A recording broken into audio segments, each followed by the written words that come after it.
Welcome to the Predictive Playbook. I'm your host, John Ryan. This is the 146th edition of the Preakness Stakes.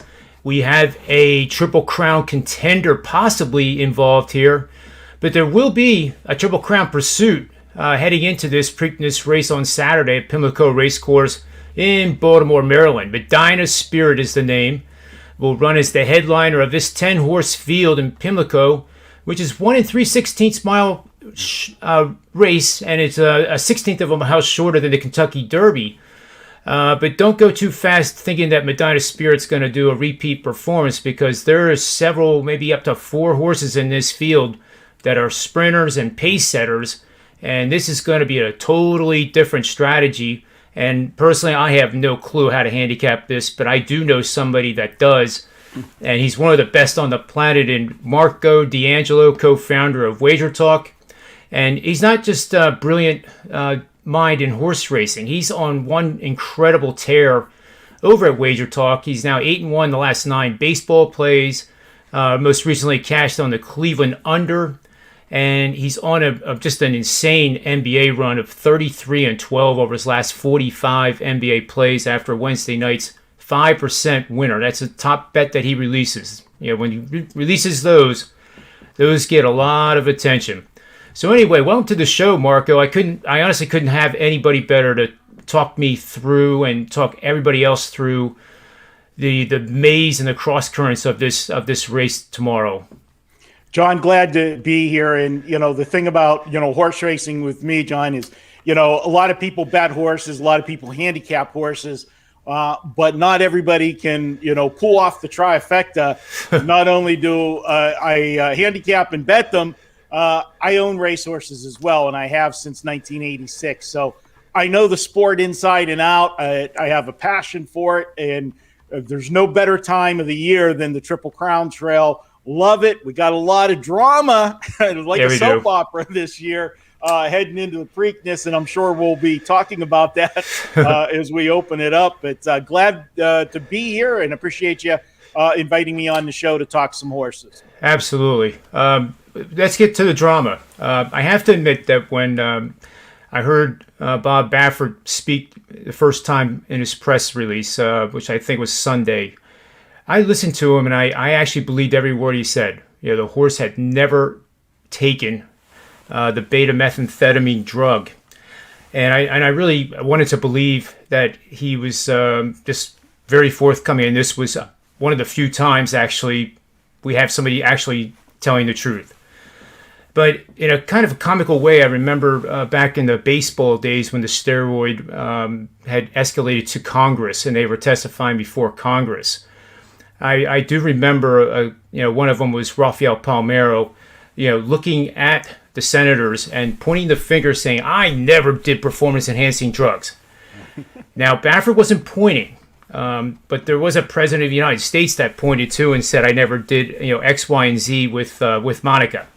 So, I now find it amazing that all of a sudden this salve appears, and it just blew my mind. So I just wanted to really get your honest opinion on what's going on with this, and then maybe we can get into how this drug testing process actually occurs.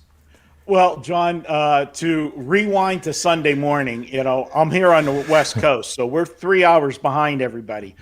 I wake up my normal time on Sunday morning, and my phone has all kinds of text messages waiting for me when I wake up. And I look and I said, oh boy. Okay. So then I head to Twitter, and that's the world we live in today is, you used to turn the news on. No, you go to Twitter to find out what's happening. And I saw all of the tweets and stuff about the breaking news with Bob Baffert. And I woke up in time to catch his press conference live.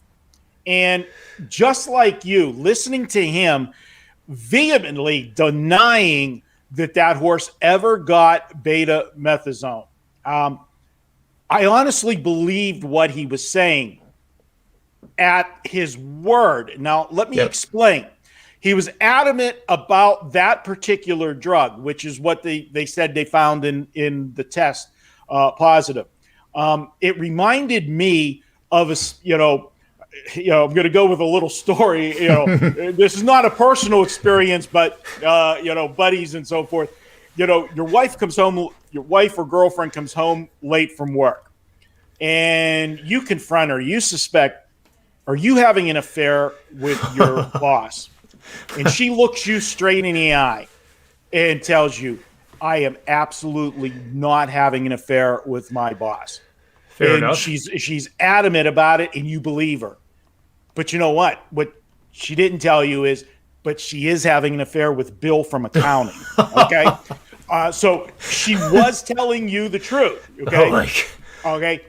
That's I tremendous. believe that this horse did get something, but it wasn't betamethasone. Now I know, Marco, what are you talking about? That's what showed up in the test.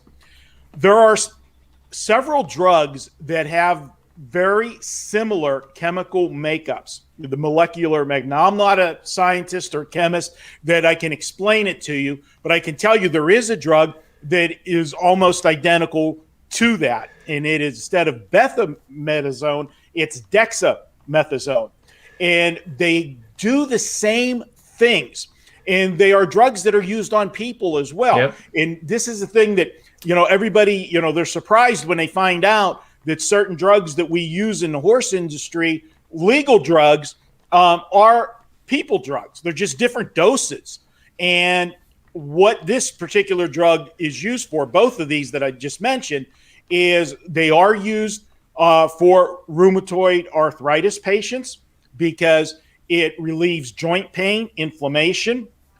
That obviously is very helpful for a racehorse. If a horse is feeling pain, you take that pain away, well, all of a sudden you feel better. If you feel better, you're going to race better. The other thing that these particular two drugs are used for as well is they treat allergies and asthma. And what it does is increase air capacity in a person's lungs. Well, again, if you're an athlete, a horse person, whatever, and you're in the sport of running, you need lung capacity. You need air. And the more air and oxygen you can get through your lungs and through your bloodstream, the better you're going to perform. So, do I think Bob Baffert is innocent 100%? No. Do I think he's innocent of what the drug they're saying is? Yes, I kind of do believe him. But now let me explain something about the drug testing process. And this is the biggest misconception people have about the drug testing. They think, okay, well, you pull blood, you send it off to the lab tests it, and they come back and tell you this, and that was in it. That is not the way it works. The only thing they can find in the blood is what they are actually looking for. They have to be looking for specific sets of drugs and then to see if it's in the blood. It doesn't come back and give you, the recipe that's in the blood. It doesn't tell you everything that's in a person's blood or a horse's blood. They have to be testing for that particular drug. And the problem is, in the industry and so forth, everybody's trying to stay one step ahead, these people that push the envelope. So there are different variations of drugs, synthetic forms of it, generic forms, whatever. And sometimes something will come back that shows up cloudy in the test, but they don't know what it is because they didn't test for that particular drug that might have been used. So that's a concern. Now, to say that I know we're hearing a lot about cross-contamination, trying to point fingers at other people. When they grab the blood sample and urine samples post-race, they take it and then they split it immediately so that there are two samples for each test. The sample is sent off to the lab, the first set, and that's when they do the drug testing. If it comes back positive, they let the trainer know, and the trainer has an opportunity to, take the ramifications, a disqualification, fine, whatever the racing commission wants to impose there, or he can request an appeal and have the split sample tested, the second one. Now, that generally will go to a different lab. so that there's no, they want to have somebody else and independent, in case you don't want to have any shadow of doubt, so to speak, Right. on either side. And that's where we are at right now with the process. The second sample is being sent off to be tested. Now, because the Pimlico Preakness is the second leg of the Triple Crown, and it is the shortest turnaround time, they race back in 2 weeks. Normally, racehorses, thoroughbreds, don't race but maybe once a month, 5 weeks. So this is a quick turnaround. Pimlico was in a bad spot. They had to make a decision, because if the second sample is found positive as well, Medina Spirit is going to be disqualified from the Kentucky Derby. All right. So a lot of people felt that they should not let the horse race in this particular race, because as of right now, the horse looks to be getting disqualified.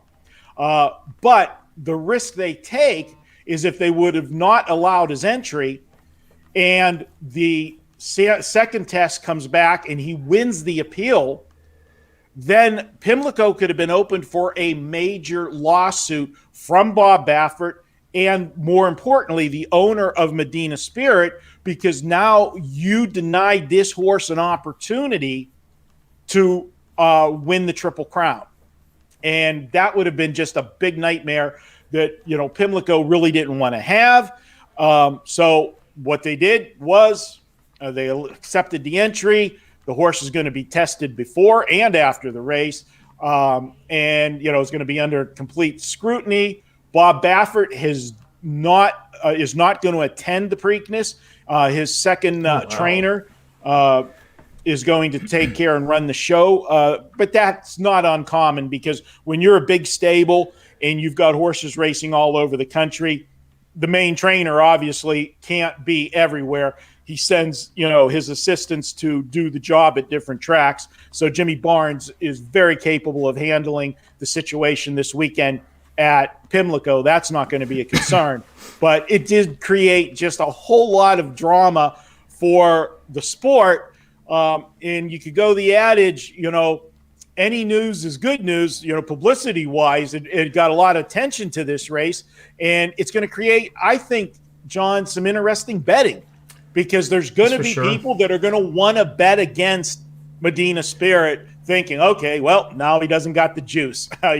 He's not going to win this week. Well, as we break the race down later, I feel he is going to get beat, but it's not necessarily because of what he's going to get or not get. It's going to be the way this race is going to unfold compared to the way the race unfolded in the Kentucky Derby. And when we get to the actual handicap of the race, I'll dig deeper into that. That's very interesting. It's mind-blowing. I mean, do you know offhand how many times a horse has tested positive and then the second test comes back negative, and the horse is actually... It happens a lot. Okay. Power trainers will fight this to the end, and sometimes, unfortunately, in racing, it comes down to a court battle too, and the owners of horses, a lot of times, you're talking about, in this particular instance, the owner of Medina Spirit won $1.8 million for winning the Kentucky Derby. He's going to have to give that money back, all right, if this horse is disqualified. Wow. He's not going to do that without a fight, okay? Now, if you remember a couple of years ago, Maximum Security got disqualified in the Kentucky Derby, but that wasn't for a positive test, post-race positive. It was for interference in the race. Ironically, later that year, we find out that particular trainer did get convicted of using illegal drugs on horses, and right now is no longer in the sport. They served this guy in I'm going to say Mr. Service, because there's two. There's a Jason and a John, and I always mix them up. I believe it's Jason is the one that got suspended. So I don't want to say something bad about the good John, the good Service, but it's Jason is the one that got suspended. And then Navarro was another trainer, and they made examples of these guys. Now, the difference between Those guys in a Bob Baffert is Jason Service wasn't a face of horse racing.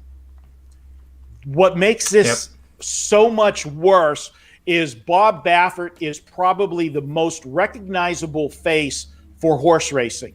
Whether you are a diehard horse racing fan like I am, or you're a casual guy that only tunes in for the Kentucky Derby, Preakness, and Belmont, you know who Bob Baffert is. No doubt. And as bad as this is for the sport right now, Bob Baffert has been so good for the sport. So, people walk on eggshells when it's involving somebody like that. He's had now in the last, year plus, 5 instances where horses have tested positive.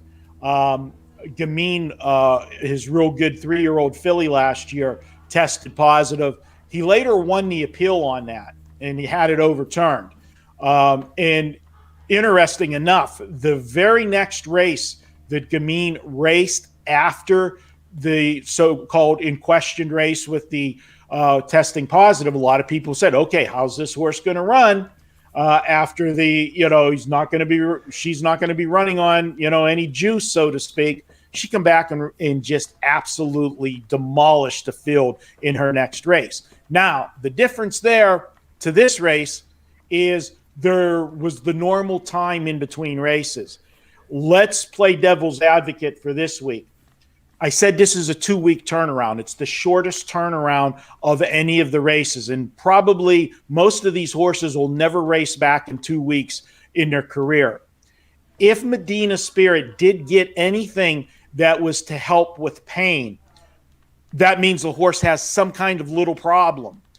2 weeks turnaround doesn't give that horse, its normal recuperation time. That is a factor that can play in to how Medina Spirit will race this week. Not necessarily because it doesn't have the painkiller, just because whether you had the painkiller or not, it still takes a toll on the race. That's why horse racing does. You might say, well, if a horse has aches and pains, hey, we take Aleve or Advil or Tylenol to help us with pain. Why don't we help the horses? Well, the reason for that is you don't want to mask an injury, because these are 1,000 to 1,200 pound animals. Their legs are not that big. Okay, there's a lot of weight and a lot of compression that's coming down in every stride. And if a horse has a problem and has something that's being masked by a painkiller, that horse can break a bone in a race. The horse could be that lame, and the painkiller could cover it up. And then what you have is one bad step on a weak bone, and that leg can shatter, the horse can go down, and you could have the horse be, life-threatening injury. The jockey goes down. If you're on the front end with a horse that goes down, you got a whole field of horses right behind you. And, you're talking about the safety of both the riders and the horses. And that's why, painkillers like that are not permitted in horse racing for the races. You can give, and these drugs are legal, you can use them up till a certain point before the race. It has to be out of their blood system, before, or at a certain level before the race. So veterinarians know what, the levels are, how long out you have to stop it. And that's why there are vet records. Every vet that's on the track, when you treat a horse, it's logged. And anything, most tracks, you're not allowed, the vet is not allowed in the stall of a horse that is racing that particular day, and they will check their logs. Again, a vet, again, this is big business. The powerful trainers that have, 50 head of horses, they get big training bills, John. So sometimes they push the envelope, but if you're a vet,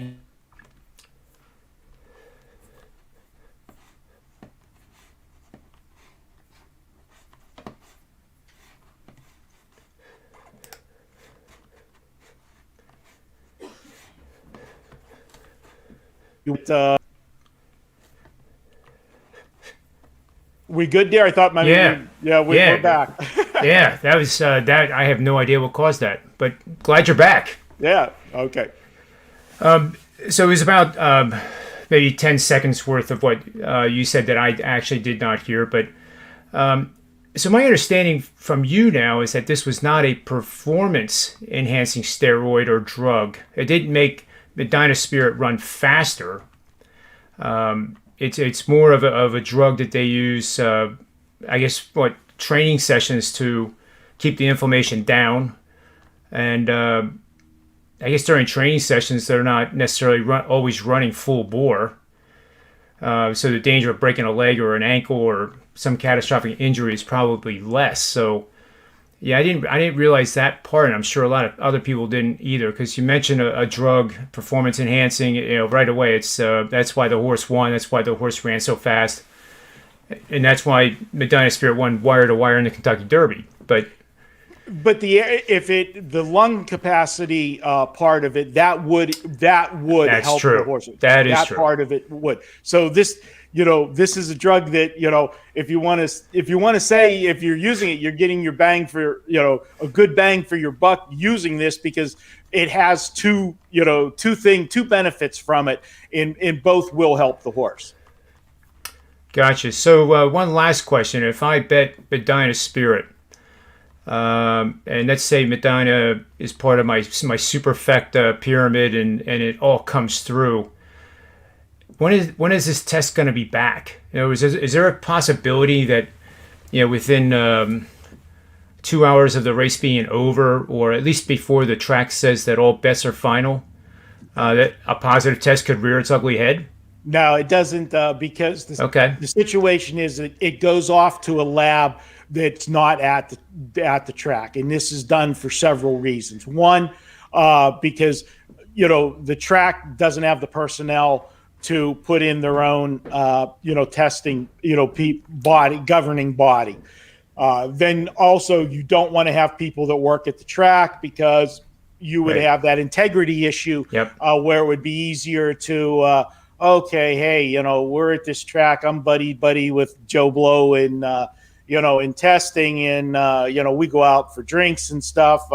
He could help me out on a tainted positive, that's just not going to happen in the independent lab. I give you a quick story from. I won't mention the person's name, but there was a driver back at my home track, and you want to talk about clean as a whistle, okay? And because jockeys, when they come into the jock room for the first time, when they pass through the security gates, all jockeys go to, there is a presiding judge, in the paddock and so forth, and they have to blow in a breathalyzer, and sometimes they have to, have a urine sample, because you don't want somebody out on the track that may be impaired,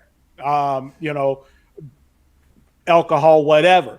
And they used to joke whenever it was a night, if they were doing a complete test, if they were pulling a special, they would tease the one guy, and I won't say his name, but they'd say, let's just say, hey, Joe, can I buy a jar of piss from you for the drug test?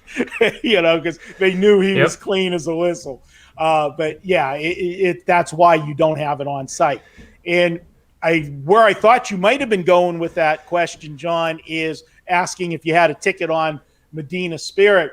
If you had a ticket on Medina Spirit, you're good. You're golden. Okay. You got your money. Nothing's happening with that. Where there's going to be an outcry, and I hate to inform people, sorry, once the race is posted official, you're done. That's the payout. Anybody that bet Mandolin that finished second in the Kentucky Derby, and that horse gets placed the winner, you're screwed. Okay, you're not getting a payout. Don't take your ticket back to Churchill Downs and try to get money for it. The results will not be changed as far as the race goes for betting purposes. Yeah, that's the tough part. But the track would go out of business. If there was this many situations, it wouldn't take long for them, because you can't pay 2 winners and 2 second place and 2 third places, obviously. So it sounds fair to me. If you're, Well, that's what gives the sport a black eye when these things happen, and that's where the outcry is, John, about it. And to be honest with you, the only way that we're going to totally get the sport cleaned up from guys that push it, and it's just not horse racing. Okay, there's guys that take performance enhancing drugs in track and field. It's yep. People say the old saying, if you're not cheating, you're not trying, and all of that. Everybody tries to push the envelope in some regard, but because there's money being wagered here, people feel that they're not getting a fair shake, and I understand that wholeheartedly. My horses race. We joke we race on hay and sunshine. We don't use illegal drugs to improve their performance, and until there is a one national governing body that is handling all of the regulations and all of the medication requirements, what's allowed, what's not allowed. The problem is each individual state has their own governing body, and they make the decisions. Churchill Downs has banned Bob Baffert right now. He cannot race at Churchill Downs, but he can race at other tracks. California, where he races primarily, I should say, not exclusively, they're their own governing body. And sometimes, he's gotten a slap on the wrist in California compared to what has happened when he's gone to Arkansas, Kentucky, different places where he tested positive, because he is the king in California. Yep. They need him in California. And that's, again, because you have individual, governing bodies. If you have one national organization to oversee all of the testing, all of the rules, then we can clean the sport up. And until that happens, it won't. And believe me, I am for it completely to have one governing body. Yeah, that makes sense. That would solve a lot of problems, and it would be consistent then. Yeah. That would be great. Before we get to the actual horses, I have one other question for you. I noticed that, much to my surprise, actually, jockeys actually will trade stables, basically, and they'll be riding different horses than they did in the Kentucky Derby. And what causes that other than money? Unless money's the only reason why that happens. And then what do you see as the impact on the race? I would think that some of these jockeys are, considered, like in baseball, you have the Clayton Kershaws of the world. So if you have one of those jockeys switch to, Clayton goes from the Dodgers to the Red Sox, all of a sudden the Red Sox now are the favorite. That's a very good question, John. And there's actually two parts to that question. There's two ways that jockeys change horses. It's either on their own doing, on their picking which horse they want to ride because they were named on more than one horse, or the trainer or owner decided to make a change. Maybe they didn't like the way he rode the particular horse. I can tell you more often than not, it is a change due to the jockey picking what he feels is the better horse. The top jockeys, as you can imagine, will be named on more horses because they're the best at their craft. And you want to give your horse the best chance it can have to win. So you want to name the best jockey. Well, the best jockeys already have an advantage because they're very talented. Now they get another advantage where if they're named on 2 or 3 horses in every particular race, they get to pick which one they think has the best chance to win. And they're going to pick the horse they think has the best chance to win, John, 90% of the time, because that's how they make their money. They get paid based on a percentage of what the horse earns. Now, my horses are in harness racing. In harness racing, the jockey gets 5% of what the horse earns in that particular race. Now, 5% of $1.8 million, from a Derby win, that's a nice payday for a 2-minute ride. Okay. Now, the problem, and I say 90% of the time, because you might say to me, well, why wouldn't he pick if the jockey has a choice, why wouldn't he pick the best horse 100% of the time? And the only times that they won't is if there's 2 very good horses in the race. Okay. And maybe one is slightly better than the other one, but he takes the lesser horse. Look at the trainer of that particular horse. It's probably a big name trainer that has a big barn, and that trainer gives him a lot of mounts, a lot of rides. So he's looking long term rather than looking, being short sighted for that one particular race, and he's being loyal to a stable or a trainer or an owner that names him on all it gets first call. So sometimes that's when they would pick a horse that might be a little bit, just a tad less. But that is a good handicapping angle, is that if you can see a horse that has been driven by the same jockey and they're in the same race and you see him show up on one over the other, that's telling you 90% of the time which one he likes. And that's about as close as getting information straight from the horse's mouth. You're getting it straight from the horse's mouth of the guy sitting on top of the horse. So that is a handicapping angle. Now, sometimes owners, and I've done it, I'll guarantee you I've done it many times, I was so pissed at the way somebody rode my horse that, basically I fired them. And we went to, a different rider that would, drive the horse maybe the way we wanted. Maybe we told him, don't leave with the horse. This horse is better coming from behind. Sit off the pace.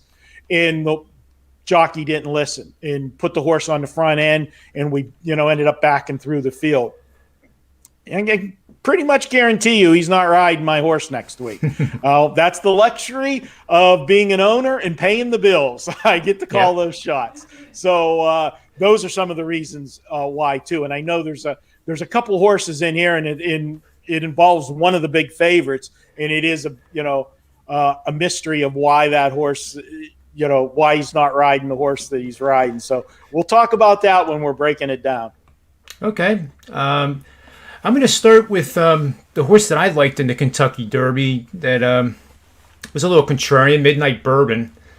And this race seems to, again, coming from a novice who is learning, some of the guys on the pub show with Tony Finn and Rob Vino, they say that you might have created a data monster now in myself with this horse racing stuff, but I take that as a compliment. But Midnight Bourbon seems to suit this track just fine.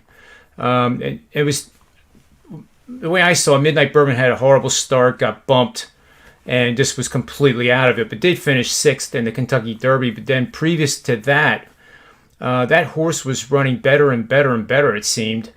So I'm thinking that, with a 16th of a mile, for those that don't know, is 110 yards, shorter than Kentucky. Maybe Midnight Bourbon might be at least a good pick, to have in an exacta or trifecta or one of those. I agree with you 100%. Midnight Bourbon, just get your pen out and draw a line completely through the Kentucky Derby race, because this is a horse, if you look at his other 7 races, this horse never was sitting worse than third at the first call out of the gate. He got just slammed coming out of the gate, got away way back. And I can tell you, John, that certain horses race certain ways. And when that horse was not in contention at the beginning of the race, and because it was a 20-horse field and there were so many horses in front of him, this horse just was not interested in the race. Race was over for him at the start. Yes, this horse breaks clean this week, will be involved in the early fractions. In fact, I'm going to go out on a limb and say it's going to be Medina Spirit and Midnight Bourbon on the lead in this race. Those will be the 2 horses that will be on the lead. There is a third horse that has speed that normally goes to the front, and that's the 10-horse Concert Tour, but that is the other Bob Baffert horse. Bob Baffert doesn't want to get his 2 horses in a speed duel and run each other out. So where I think Concert Tour will be is sitting right behind Medina Spirit and Midnight Bourbon, waiting to be the first horse to pounce in the stalking position right behind those. So Midnight Bourbon, if they don't go suicide fractions on the front end, I think Midnight Bourbon's going to be very tough and is going to be right there as they turn for home, battling for the win and absolutely has to be used on your tickets as far as the exactas, trifectas, and superfectas go, because other than the Kentucky Derby, this horse has never missed the board.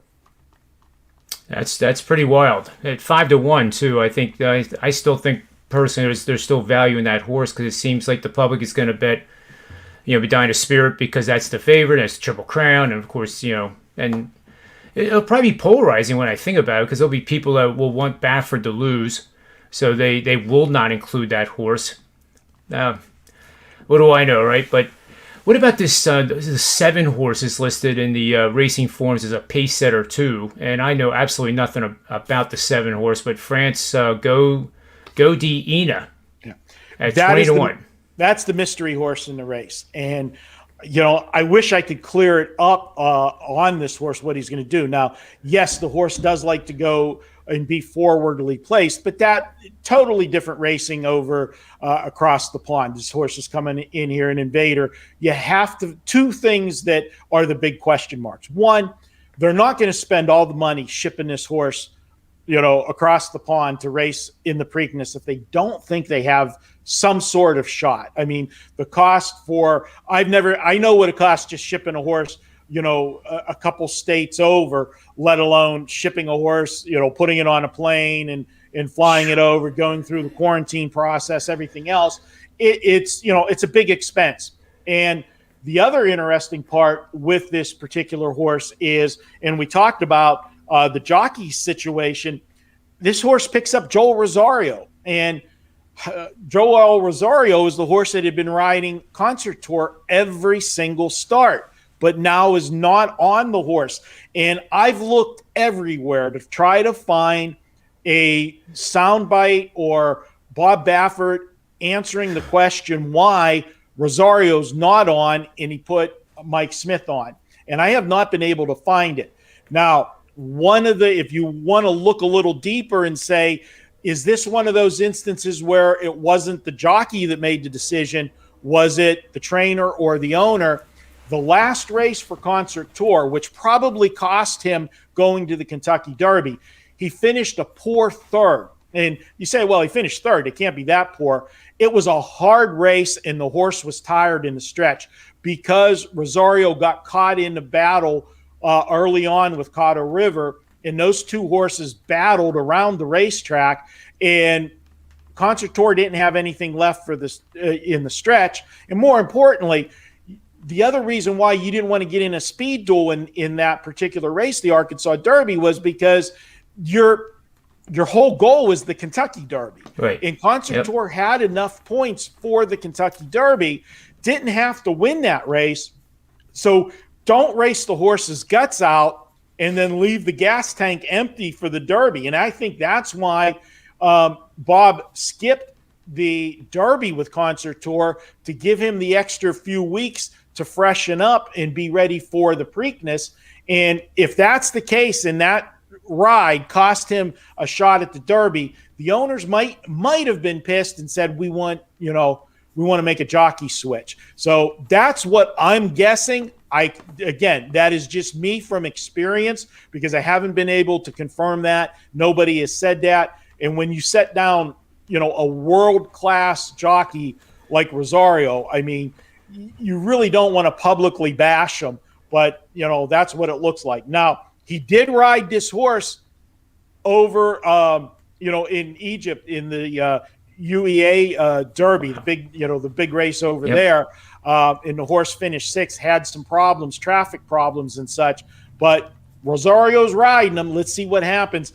I can tell you this, John, I will throw this horse on my ticket on the back end of it, at the end of the trifecta or superfecta, just because I don't want to have this horse run me over. I can't give you a sound reason to take the horse because of all the mystery factors there. But the connections do have to believe that this horse has some kind of shot that they're sending him over here. Yeah, so we have Roger Clemens switching teams, and now he's on the Red Sox. So that makes sense to me. Yep. Absolutely, it makes total sense to me. Now, I guess we could take these horses in the order I have in my notes here. In post 10 is Concert Tour, who you were talking about.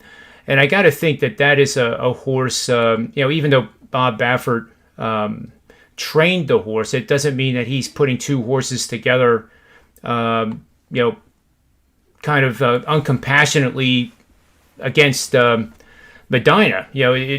If that horse wins, and he's just the trainer, so he benefits no matter what. Of course, a Triple Crown would be monster huge.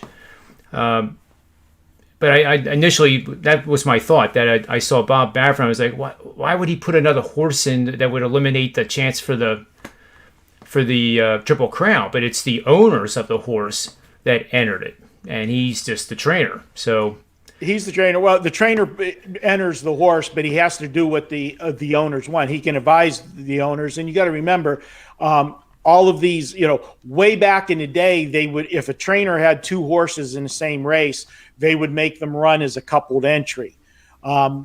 Several years ago, they changed that rule. As long as it is separate, bona fide, separate ownership, they can run uncoupled as far as an entry. Now, that doesn't have anything to do with the purse structure, because they're always running independently as far as the purse goes. But because of that, you don't want to have anybody feeling that there's shenanigans going on. They used to couple the entry so that the two were racing as one bet. So it wasn't a situation where the 10 horse was in there to try to help the 3 horse. They're running on their own merits, and they want to get there. Now, as I said, both horses like to race on the front end. You don't want to see that happen with Concert Tour, what happened with, the race Cotta River. So what I am thinking is you're going to see the 10 horse break out of the gate to get position, but you're going to see the 3 and the 5 go to the lead, and Mike Smith's going to, cross over, land where he wants to, probably sit in the 2 or 3 path right behind those 2 horses, let them do the work and battle each other out, hopefully top of the stretch as they come down the stretch, and then make his move. And Concert Tour, because of the trip I think he's going to get, I think has the best chance to win this race.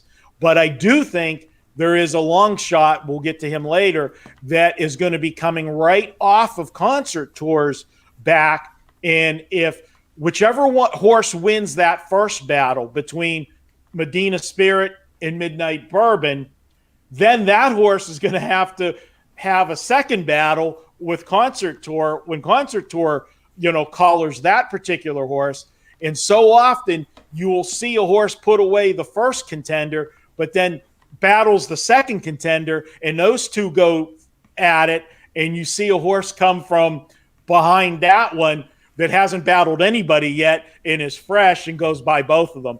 And that's a distinct possibility of what I think can happen here in the Preakness. So Concert Tour is going to be my first call based on the trip. He's going to have first run at the 2 leaders, and I think he will have the lead in deep stretch, but I think there's a long shot that's going to come off his back and fight him right to the wire and could pull the upset at a big price.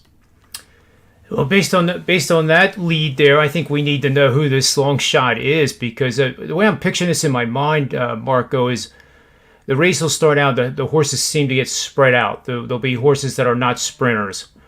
But then as you get through the second half of the back stretch going into turn 3, I would think that the field is going to get congested, and then coming around 4, they could be 5 wide. And then who knows? But I see what you're talking about. So we definitely need to know who this sleeper that is long shot that could run them down.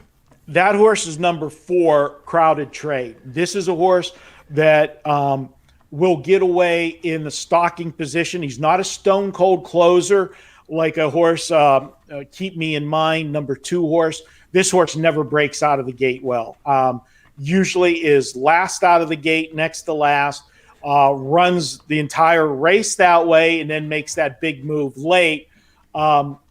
Given the shorter distance of this race, in theory, you would think that would be a big problem for the 2 horse. But if they get stupid on the front end, and let's say Mike Smith does leave with Concert Tour, and tries to back the horse off in pace, just off the pace. But the horse has a mind of his own. And once he gets him geared up out leaving the gate, doesn't want to relax in rate is the term that we use. And he gets into a 3-horse battle on the front end, then it's going to set up big time for a closer to get there. And that's why a horse like Keep Me in Mind could hit the ticket. And if they really go fast fractions, could catch them. And I was kind of surprised, to be honest, that they put Keep Me in Mind in this race with the shorter distance and coming back from the Derby, in which, he didn't race bad, but he didn't get any money in the Derby, finishing 7th.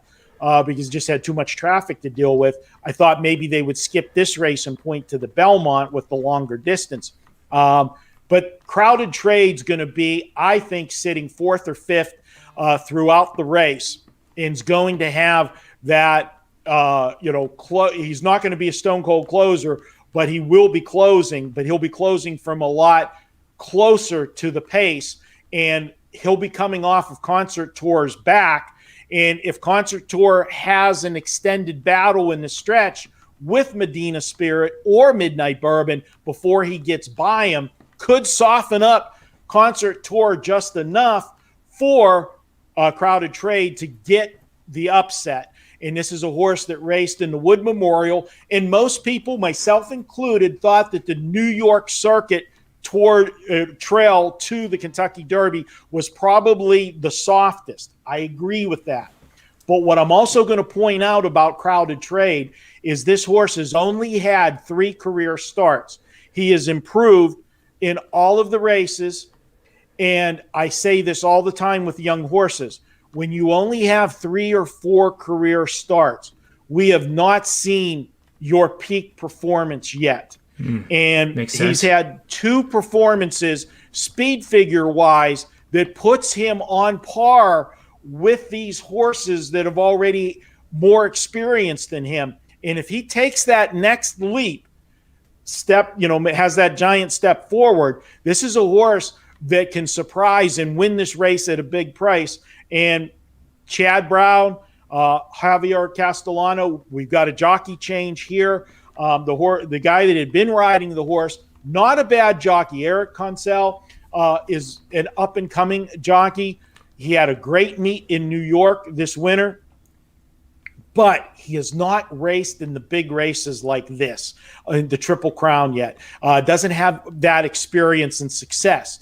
And getting a jockey like Castellano that's been around forever and has that experience, this is a major upgrade for this horse. And Chad Brown has pulled off the upset in the Triple Crown races before. Most recently, the horse that comes to mind is Cloud Computing a few years ago, pulling off the upset. So this is a horse I will be using at a price on Saturday with the other 3 horses that we mentioned.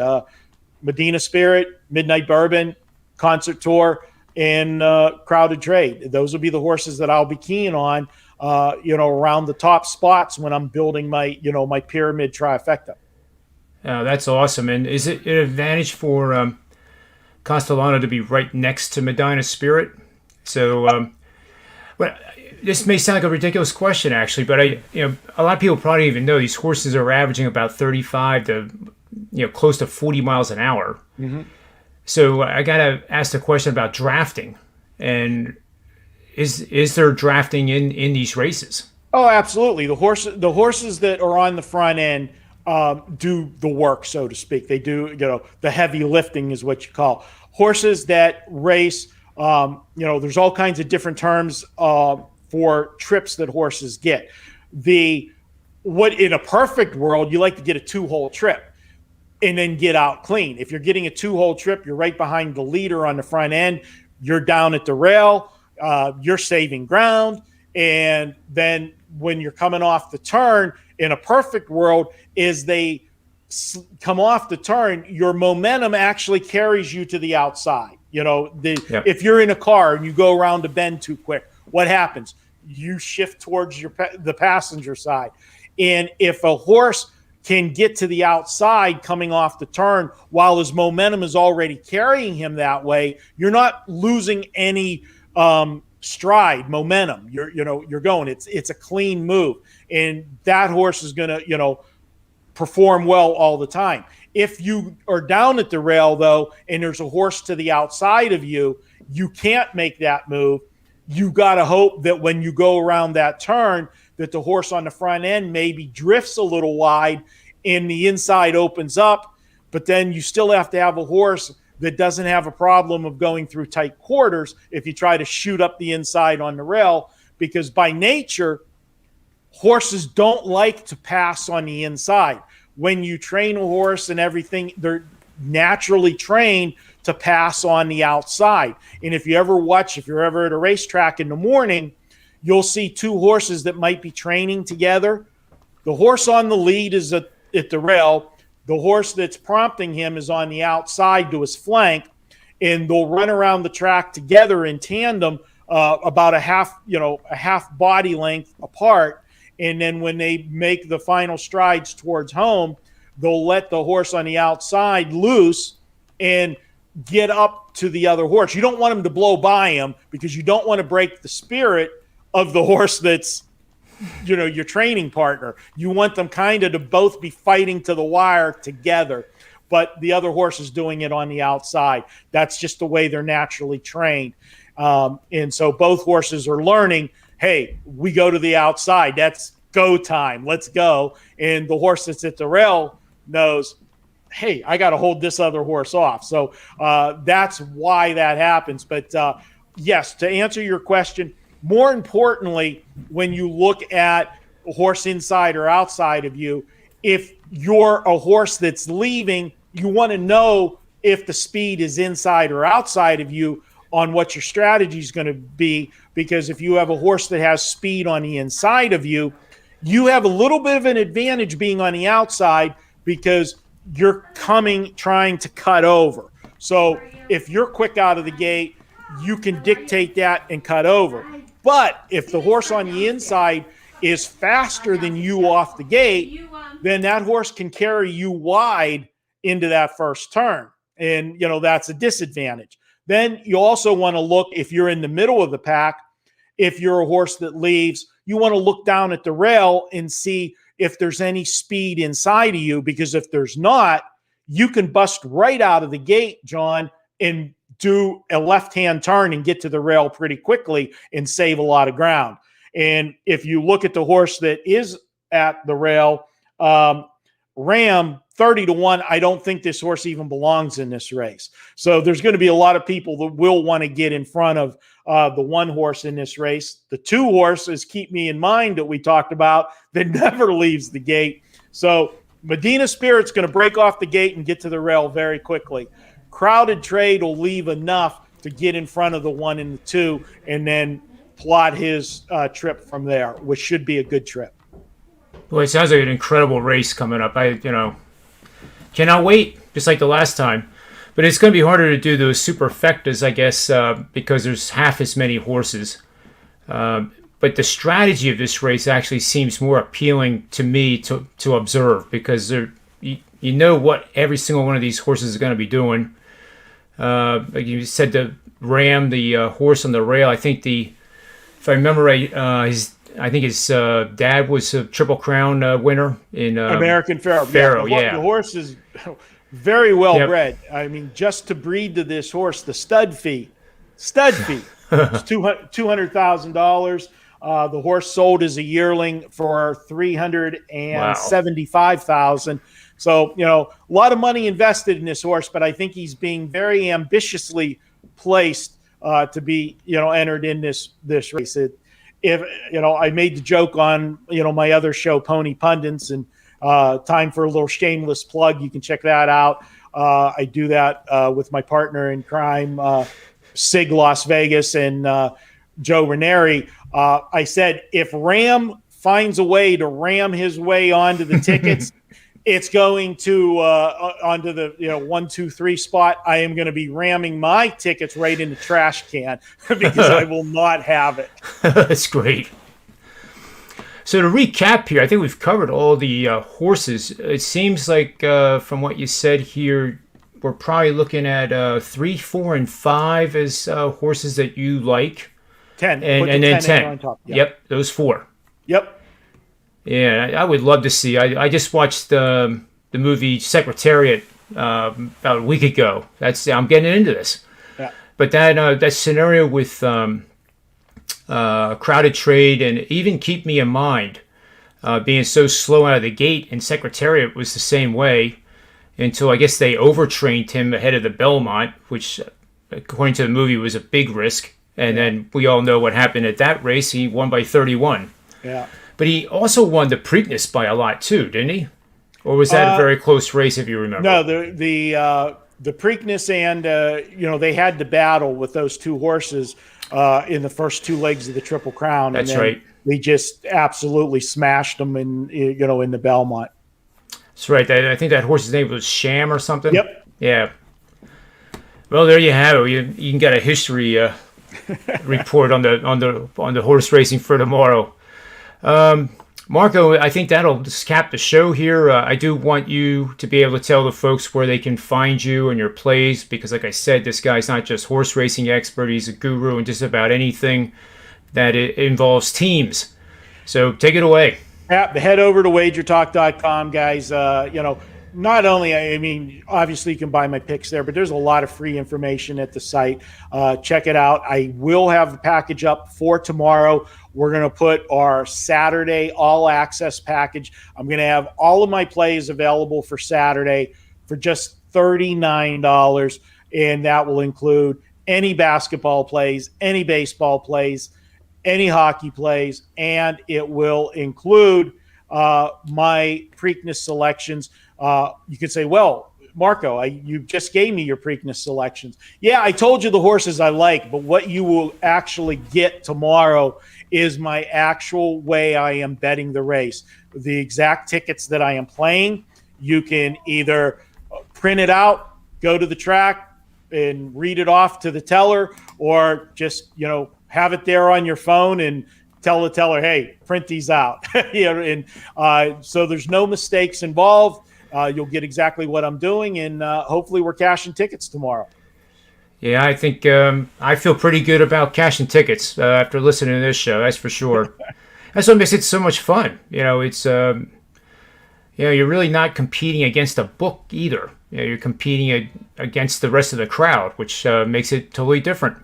That's what makes horse racing, especially these Triple Crown races, John, where there are novice people betting the race. They don't bet horse racing all year long until it's the Triple Crown races. They want to be involved because it is an event, so to speak, a party atmosphere, and they put their money in there. And all the money that's bet in the race, the track, we said it last time on the Kentucky Derby, the track does not care if it's a 99-1 shot that wins the Derby or it is the 1-9 favorite. Mm-hmm. The track makes the exact same amount of money because they take a percentage of the total handle for booking the bets.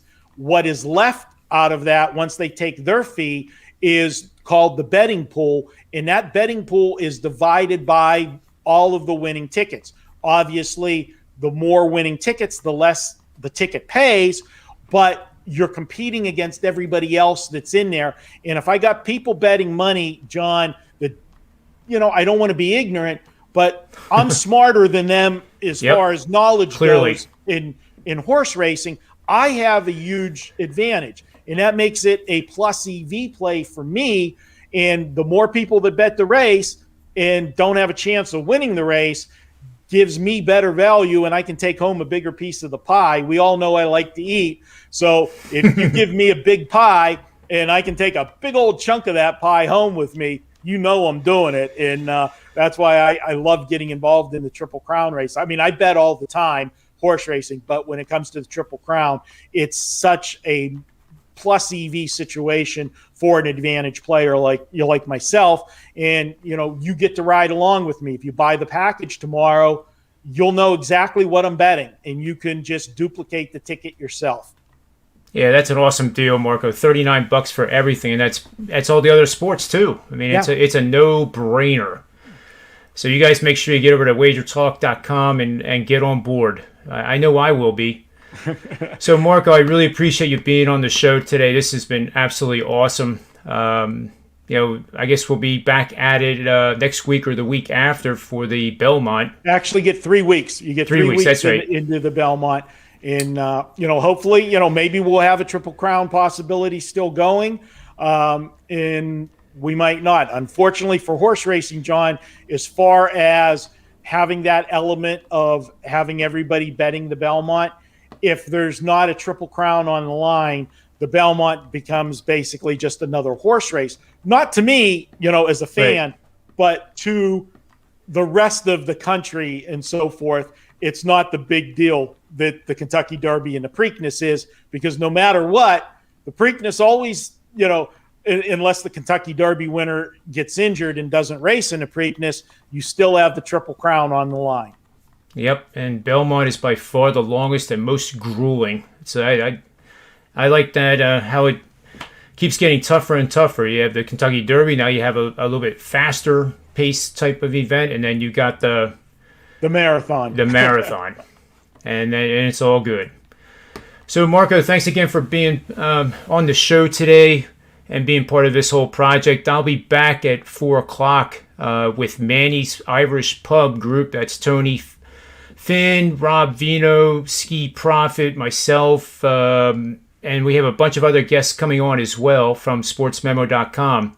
So, bring your beverage of choice at 4 o'clock Eastern, and we'll get rolling right away.